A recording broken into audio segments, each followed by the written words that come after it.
মুসলিম মেয়ে একজন হিন্দু ছেলের সাথে পালিয়ে গিয়ে তারপর যে বার্তা দিল তার মাকে, যেটা শুনলে আপনারা অবাক হয়ে যাবেন। তোমার কিছু কথা বলার লেগে আইছি। আম্মু তুমি তো জানতা যে ওর লগে আমার সম্পর্ক, ওর লগে যে আমার রিলেশন, এটা তোমরা জানতা, আমি তোমাকে জানাইছিও। ওর লগে কিন্তু আমার একদিন আর দুই দিনের রিলেশন না, ওর লগে আমার 3-4 বছরের রিলেশন। তো আমি ওর লগে যাই পড়ছি, ওর নামে যে মিথ্যা অপবাদ গুলো দিতাছো, কেন মিথ্যা অপবাদ গুলো কেন দিতাছো আম্মু? ওর নামে যে মিথ্যা অপবাদ গুলো দিতাছো যে ওই নাকি আমারে জোর কইরা উঠায় নিয়ে আইছে, আমি হেরে ছাড়া থাকতে পারতাম না দেখে আমি হের কাছে চলে আসছি। এমনকি হ্যাঁ আমারে জোর কইরাও আনে নাই। তোমরা যে মিথ্যা কথাগুলো বলতাছো, হ্যাঁ আমার কোনো জোর কইরা আনে নাই, আমি নিজ ইচ্ছা হের কাছে আয় পড়ছি। আর আম্মু তারপরে তোমরা কইতাছো যে আমি নাকি বাসার থেকে 5 ভরি স্বর্ণ, 3 লাখ টাকা এগুলা নিয়ে আইছি। আম্মু তুমি তো জানো যে আমি কি আনছি না আনছি। মিছা কথাটি কেন কইতাছো? দেখেন অন্তত এই মিছা কথাটি কইয়েন না কারো কাছে, বুঝছেন? আর শুনো, আর যদি আমার ভালো চাও তাইলে অযথা ঝামেলাটি কইরো না।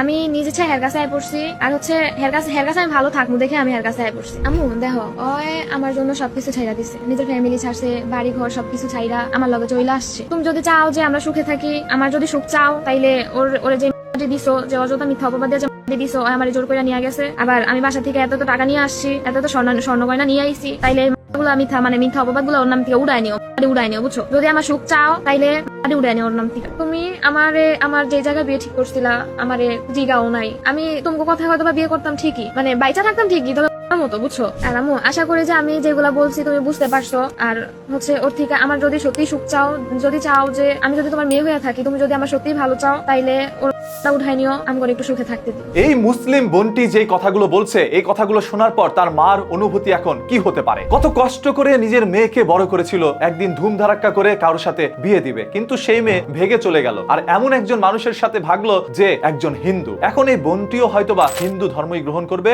সেই ছেলের সাথে কিছুদিন সংসার করবে। এমন হতে পারে সেই সংসারের মধ্যে বিচ্ছেদ হওয়ার পর কোথাও জায়গা না পেয়ে আবারও মায়ের কোলেই ফিরে আসবে তার সেই সন্তান। দেখেন, আপনার জীবনে যে ভুলগুলো করছেন, জেনে করছেন নাকি না জেনে করছেন। আমাদের দেশে এখন একটি জিনিস প্রায়ই দেখা যায়, মুসলিম মেয়েরা হিন্দু ছেলেদের প্রতি আকৃষ্ট হয়ে তাদের প্রেমে পড়ে যাচ্ছে এবং তাদেরকে বিয়ে করে ধর্ম পরিবর্তন করে ফেলছে। তাই মাঝে মাঝে আমার কাছে ব্যক্তিগতভাবে মনে হয় এইগুলো কি মেয়েদেরকে শুধুমাত্র টার্গেট করে ধর্ম পরিবর্তন করার এক নতুন চক্রান্ত, কোন একটি চক্রের মধ্যে পড়ে যাচ্ছে আমাদের ঘরের মা বোনেরা। আসুন সেইগুলো একটু আমরা জেনে আসি। যখন থেকে মেয়েদের কাছে স্মার্টফোন গেল, তখন থেকে মেয়েরা যেন একটু হিন্দু ছেলেদের প্রতি আকৃষ্ট হয়ে পড়লো। হিন্দু ছেলেদের প্রলোভনে মেয়েরা ফেসে যাচ্ছিল এই স্মার্টফোনের যুগ থেকে। যখন ইন্টারনেটের মাধ্যমে পুরো বিশ্বটা হাতের মুঠোয় চলে আসলো, তখন সেই ইন্টারনেটকে কাজে লাগিয়ে হিন্দু ছেলেরা টার্গেট করছে মুসলিম মেয়েদেরকে। শুধু নিজের বউই বানাচ্ছে না, মাঝে মাঝে বউ না বানিয়ে কিছুদিন তার সাথে থেকে তারপর পালিয়েও যাচ্ছে। মুসলিম নারীদেরকে করার এই সিস্টেমটি